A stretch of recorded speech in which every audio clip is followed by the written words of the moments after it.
Suppose you went to the library and picked up an engineering textbook. You opened it on a paragraph and you read this. The maximum theoretical speed of a perfect car is the speed of light. Any car that fails to achieve that speed is an example of a failing car or a car failure. Now, my guess is you'd think that was a bizarre and unhelpful way of thinking about engineering that would be totally useless when applied to the real world. But in economics, this approach is often exactly how we introduce students to the concept of markets. We outline all the conditions under which we would have a perfect market, perfect information, an absence of transactions costs, a world in which no third party is affected by a transaction. And then we say, well, if markets fail to live up to those ideals, then we have market failures, and that requires government intervention to correct them. Now, it's certainly true some textbooks then go further, and they talk about government failure and why these interventions might not work in practice. Public choice economists will point out that politicians and officials are often self-interested and adopt policies that make society worse off. Government actions have unintended consequences that can sometimes lead to failures in other markets. And perhaps sometimes politicians or regulators are just simply bad at their jobs.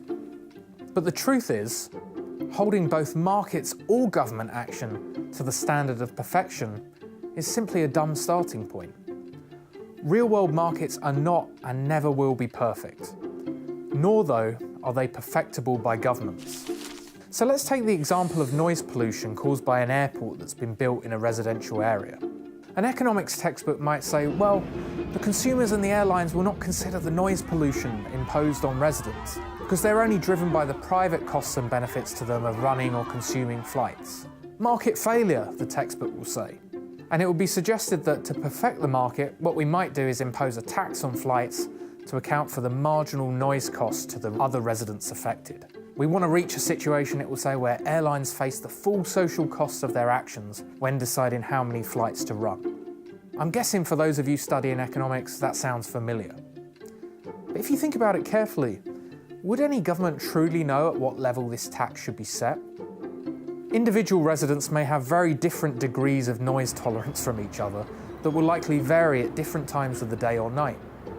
Someone like me working regular business hours might be bothered by loud noise when I'm trying to sleep at night. But a nurse working through the night may be more bothered by airport noise during the day when other people are at work. In fact, some residents might even prefer the combination of having all the noise and having more flights because it brings other business to their area or gives them job opportunities in other ways. Now, it should be clear that the cost to society of this noise pollution is therefore incredibly difficult to pin down. We'd have to aggregate across the preferences of all individuals.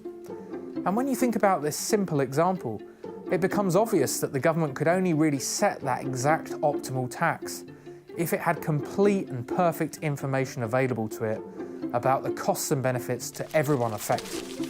It clearly doesn't. It's simply beyond the capacity of any regulatory agency to create perfect markets. And if a perfect market for a particular good doesn't exist, how would regulators even know what it was supposed to look like? So my message here is that rather than talking of the failure to achieve perfection as markets or even governments as failures, our ambition should just be to identify institutions and policies that tend to produce better outcomes overall on average.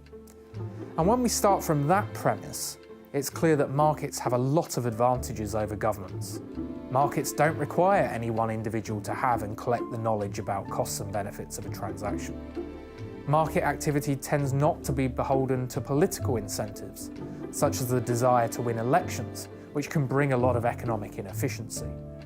And crucially, markets allow entrepreneurial opportunities for businesses to enter the sector to try and solve widely perceived problems for customers.